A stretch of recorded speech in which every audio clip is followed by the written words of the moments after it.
गव्हर्नमेंटच्या अशा कोणत्या स्कीम आहेत ज्या छोट्या बिझनेसेसला हेल्प करतात? गव्हर्नमेंटच्या भरपूर स्कीम आहे. CGTMS आहे, GDMS ओके. आहे, स्टार्टअप्स फंडिंग्स आहेत. अशा भरपूर गव्हर्नमेंटच्या स्कीम आहेत. ओके. पण अगेन तुम्हाला सांगतो की ते पेपर वर्क आणि ह्या सगळ्या गोष्टीमध्ये असतात ना. आपण त्यांचे काही क्रायटेरिया असतात, त्यांची काही चेकलिस्ट. म्हणजे कसं असतं, गव्हर्नमेंटचे लोन जेव्हा असतं ना, ते गव्हर्नमेंट लोन कसं करतं, अल्टिमेटली लोन बँकेकडनंच होतं. बरोबर.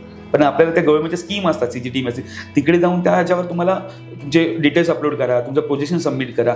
ते मग बँकेकडे येतं. मग बँकेकडे आल्यानंतर बँक तुम्हाला तुमचं डायरेक्ट बँकेकडे येत नाही, पहिलं तिकडे फोडायला लागतं. मग हा एक वेळ जातो. सो तुम्ही भरपूर स्कीम आहेत. आता तुम्ही कोणत्या बिझनेसमध्ये, तुम्ही मॅन्युफॅक्चरिंगमध्ये आहात, तुम्ही ट्रेडिंगमध्ये आहात, तुम्ही सर्व्हिसमध्ये, त्याप्रमाणे गव्हर्नमेंटच्या स्कीम आहेत. मेकिंग इंडियाच्या काही लोन आहेत, स्टार्टअपच्या काही स्कीम आहेत, मॅन्युफॅक्चरिंगच्या वेगळ्या स्कीम आहेत, वुमन एंटरप्राइजच्या वेगळ्या स्कीम आहेत. सो आपण कोणत्या बिझनेसमध्ये, म्हणून मी तुम्हाला काय म्हणालो, परत तेच म्हणते, बिझनेसचा ब्लू प्रिंट स्ट्रॉंग केला ना, का मग लहान मूल रडलं ना, का आई दूध देते त्याला.